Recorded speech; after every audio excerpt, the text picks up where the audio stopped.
Hola, estamos en una mirada del cuervo. Ya está bastante avanzada la tarde, está cayendo el sol y entramos también en las postrimerías y en el ocaso de esta larga historia que he contado respecto de esta guerra del Pacífico. Y les he contado en varias ocasiones y les he dicho el por qué me he detenido tanto tiempo en ella, porque hay un antes y un después. En materia nacional, en materia política, en materia económica, en materia militar, Chile pasó de ser un país de tercer orden, muy pobre, a convertirse en una verdadera potencia naval, comercial, militar y política. Pero eso no sería posible si no se firmaba un tratado de paz con Perú, que se mantenía contumazmente, porfiadamente en resistencia. Te voy a apagar un poco el teléfono para que no comiencen a llamar. Y claro, el general Cáceres había logrado un levantamiento masivo en la sierra peruana. Las batallas de Sangra, las batallas del combate de la Concepción, que costó 77 vidas, marcaron también un derrotero para Chile en cuanto a entender en las autoridades que la guerra no estaba terminada. La muerte de muchachos como Julio Montt Salamanca, pariente de la familia Montt, no era cualquier cosa, eran pariente presidente. Ignacio Carrera Pinto era nada más y nada menos que sobrino del expresidente Aníbal Pinto y nieto de José Miguel Carrera. O sea, no estamos hablando de cualquier persona, estamos hablando de personas vinculadas a familias importantes que vieron con horror cómo sus hijos, sus muchachos, caían en combate contra indios semi bárbaros, en realidad medios caníbales incluso, y aquello generó un escozor horrible.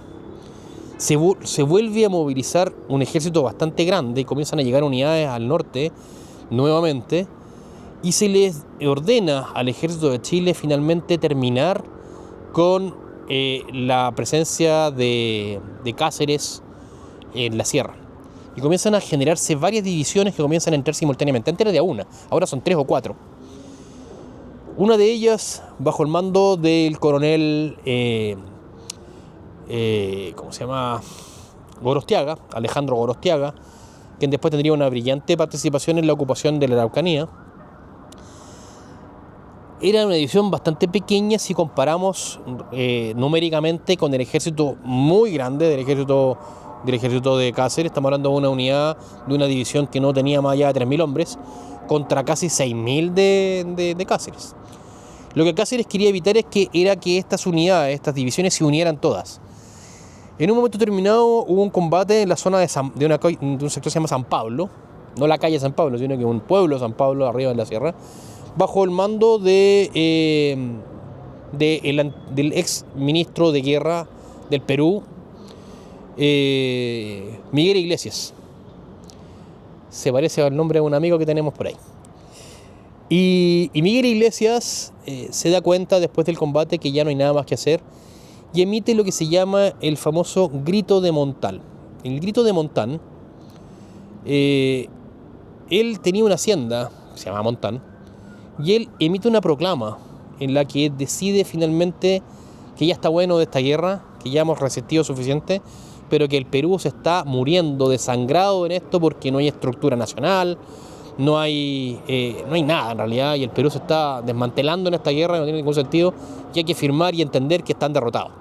No había forma de enfrentarse a un ejército numéricamente superior, logísticamente superior, en todo aspecto. No había forma de que el Perú pudiera ganar. Tendrían que pasar 20, 30 años de reestructuración nacional para que el Perú siquiera pudiera igualar a las fuerzas de ocupación chilenas. Mi amigo el bombero me está distrayendo, en fin. El hecho es que aquello es tomado por los peruanos como una especie de tradición. Sin embargo, para Chile fue miel sobre hojuelas, porque aquello le permitió tener a alguien, a la autoridad chilena, con quien discutir la paz. Entonces Cáceres decide avanzar sobre San Pablo y sobre Montán para capturar a Iglesias, para que no haya nadie que firme la paz con Chile. Y Chile entonces comienza a avanzar tropas para defenderlo. Y finalmente se produce el enfrentamiento en Huamachuco, un poblado al interior del Perú, a la sombra del volcán Huascarán, en donde el coronel Gorostiaga, al mando de esta pequeña división, se atrinchera en lo alto del llamado Cerro Sazón, que es un cerro chiquito que está frente al pueblo, en espera de la llegada de las tropas de Cáceres, que sabía que venían, un poco para ponerle un tapón. Él sabía que no tenía fuerzas suficientes para entrar en batalla y se instala ahí en espera de la llegada de las otras divisiones. El ejército de Cáceres ve con desesperación que las tropas chilenas están muy bien atrincheradas y no los pueden hacer bajar, y comienzan un intercambio de disparos con la artillería. Y la artillería peruana comienza a disparar sobre las posiciones chilenas y las posiciones chilenas comienzan a responder. Al darse cuenta Cáceres de que la batalla no es factible, decide esperar y se instala en el pueblo de Huamachuco con la idea de estudiar un plan de evadir, digamos, a estas tropas chilenas, evitando que se unan las divisiones y enfrentar a la división que venía por retaguardia y llegar definitivamente hasta donde estaba Iglesias. En un momento determinado, arrieros chilenos bajan a buscar agua y son capturados. Sin embargo, las tropas chilenas bajan sucesivamente, comienzan a mandar unidades, compañías a defender a los arrieros porque era el agua, y empiezan a bajar al plano y se empiezan a sumar batallones peruanos versus compañías. Chile no podía bajar batallones completos, no los tenía. Batallones contra compañías completas peruanas y batallones completos. Y comienzan a armarse una batalla. El batallón Concepción, el batallón Victoria, chilenos comienzan a enfrancarse en esta batalla brutal, numéricamente inferior. Estamos hablando de una diferencia de 4-1 prácticamente. Y las tropas chilenas comenzaron a verse derrotadas en un momento determinado, y Cáceres, convencido de la victoria, baja su artillería para rematar a las tropas chilenas a quemarropa, y las campanas de la iglesia comienzan a tocar la victoria a arrebatos, las campanas sonaban, y Gorostiaga entonces dice, bueno, si mis tropas mueren, muero con ellas. Y el Estado Mayor chileno, con una unidad de caballería, decide entrar en batalla completo, todo, bagaje, Estado Mayor, todo, entraron todos en batalla. Y en ese momento le dice Gorostiaga a Sofanor Parra, quien llegaría a ser comandante en jefe incluso, el Centauro Inmortal, un hombre que tenía una leyenda en el ejército ya, que había participado en todas las cargas de caballería de la guerra, en todas había salido indemne, le llamaban el Centauro Inmortal. Y le dicen, comandante, a él y al comandante del granadero Muñoz Besanilla, necesito que carguen con todo sobre tal área porque nosotros vamos a entrar en batalla completo. Entonces, no le matan a mucha gente, le dice a Parra, y Parra le dice, mi coronel, mis soldados solo saben matar, mis centauros solo saben matar. Y con la típica orden de carga de caballería, se prepara el escuadrón de caballería completo y entran en batalla para espanto de los serranos que no habían visto jamás una carga de caballería chilena. La carga de caballería chilena, ya la he descrito en varias ocasiones, se caracterizaba por el impacto que generaba el caballo. A diferencia de los caballos de otras nacionalidades, el caballo chileno no rehuye el golpe, no le tiene miedo porque está entrenado para eso. Le pone el pecho y golpea. Por consiguiente, el impacto de la caballería chilena es un impacto de aplastamiento. O sea, no es solamente el sablazo, el caballo golpea al que está al frente y le pasa por arriba. Entonces es un aplastamiento brutal. Una carga de caballería chilena era realmente espantosa, no solamente por el golpe del sable, sino que por el caballo, por la forma en que el caballo se manejaba. El caballo, incluso acostumbrado a hacer un caballo de arreo, de rodeo, incluso a veces bajaba el vientre sobre el terreno y bajaba el cuerpo para que el jinete golpeara más fuerte aún.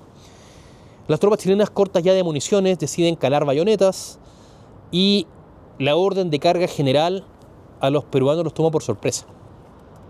Los peruanos no tenían la bayoneta como arma a esa altura, no la tenían fusiles y lanzas.